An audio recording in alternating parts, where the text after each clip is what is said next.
L'événement qui nous réunit aujourd'hui, c'est l'événement de Voix traversée. Donc, Voix traversée, c'est un événement qu'on réitère depuis maintenant 3 ans. L'idée, c'est de mettre en l'honneur la Journée internationale des droits de la femme, mais nous, on veut prolonger ce moment-là, parce que c'est pas une seule journée, mais c'est 365 jours par an. Je m'appelle Anna Abonneau, je suis référente famille à la Maison pour tous Léo Lagrange et je suis en charge d'un dispositif, d'un lieu qui s'appelle l'Archipel. En tant que femme, j'avais envie qu'on parle de la femme et je travaille avec beaucoup de femmes. J'ai une maman, j'ai des amis, j'ai une fille et donc j'avais envie qu'on parle autour de ce que l'on vit en tant que femme. Ce matin, ce fut des ateliers pour les femmes, libres et gratuits, 4 ateliers différents où toutes les femmes ont pu participer, pas mal de mixité sur ces ateliers. Et cet après-midi à 14h, il y a la projection d'un film sur le cycle féminin, évidemment, suivi d'un petit débat. Je suis Leïla Habid, animatrice au sein du club de l'âge d'or de Baroncelli, CCAS de Montpellier.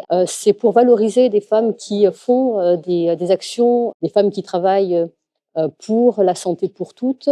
Je m'appelle Cathy Améduri, je suis sage-femme libérale sur Montpellier. J'ai été appelée par la Mutualité française d'Occitanie pour animer les ateliers, notamment un atelier sur la prise de parole pour les femmes sur le cycle menstruel. On essaye d'une part de faire de la mixité au niveau de la population, donc qu'il puisse y avoir des seniors, des mamans du quartier, des jeunes filles du quartier qui puissent discuter entre elles, échanger. L'idée de Voix traversée, c'est de faire des activités dans tous les quartiers de Montpellier. Ça se manifeste par plusieurs actions, vraiment autour de la femme, mettre en valeur les femmes dans toute leur diversité, dans toute leur spécificité, à travers la culture, à travers des projections comme aujourd'hui, à travers des ateliers autour de l'art, des sensibilisations aussi, de l'entrepreneuriat aussi au féminin, qui est super important, avec le projet des merveilleuses, voilà, des femmes qui sont, oui, femmes, mais qui ne sont pas que femmes, mamans, épouses,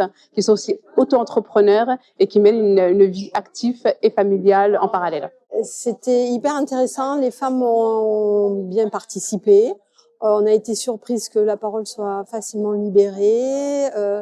Elles ont beaucoup échangé entre elles. C'était très riche et très intéressant. Belle surprise, puisqu'on a eu 35 participantes et on en visait 40. Donc on est tout à fait cohérent, quoi.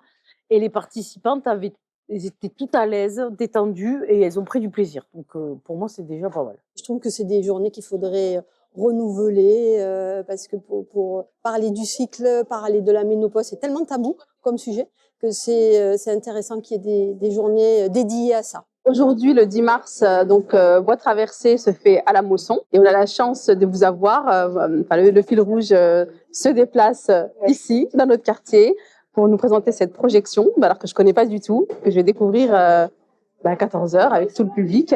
Donc, si tu peux nous en parler. Bien sûr. Alors, merci Neza de nous recevoir. Donc, c'est vrai qu'avec ton association L'Esprit Libre, nous sommes reçus aujourd'hui donc à la Maison pour tous Léon Lagrange en partenariat donc avec la ville de Montpellier et le CCAS. Merci infiniment de nous accueillir. Alors, c'est vrai que nous avons le fil rouge femmes et médias, un pôle qui s'appelle Fil Doc et Débat, dont l'objectif est de promouvoir et de libérer la parole sur des sujets tabou. Et aujourd'hui, donc à 14h, on va faire cette projection du film sur l'impact de la société sur les cycles féminins et inversement, avec des femmes du fil rouge femmes et médias qui vont venir à l'issue du film documentaire parler avec le public. On va soulever différents questionnements. Qu'est-ce que les cycles? Pourquoi les gens ne sont pas suffisamment sensibilisés? C'est très important que tout le monde puisse se libérer la parole et nous faire part de leur expérience interculturelle. Exactement. C'est ce qui est très intéressant. Tout à fait. Le film rentre vraiment dans le détail parce qu'on brosse tous les cycles, puisqu'on part de la puberté jusqu'à la ménopause. Donc voilà, on va brosser tout ça et c'est vrai qu'avec les femmes après du fil rouge femmes et médias dans le débat, on rentre dans le détail et surtout, on répond aux questions parce que c'est là où c'est important, c'est quand il y a un échange comme ça interactif avec le public. On prend du poids quand on est enceinte tous les mois, mais on en prend aussi parce qu'on a ces envies-là. Il faut s'écouter aussi un petit peu. Madame, bien sûr. Bonjour tout le monde. En fait, moi, je voulais compléter un peu ce qu'elle a dit, Véro. Pour les enfants aussi, est-ce que je donne du lait de soja? Effectivement, alors cette question du soja, elle est récurrente. Le parcours de soins est souvent méconnu des femmes. Donc tu les orientes, comment ça se passe? Madame, c'est vous?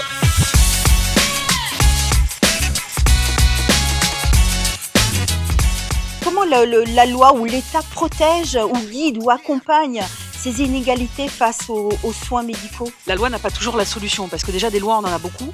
En tout cas, j'espère que vous avez passé un bon moment avec nous. En tout cas, nous, on a apprécié tous nos échanges. Et je vous dis bonne continuation et à très bientôt.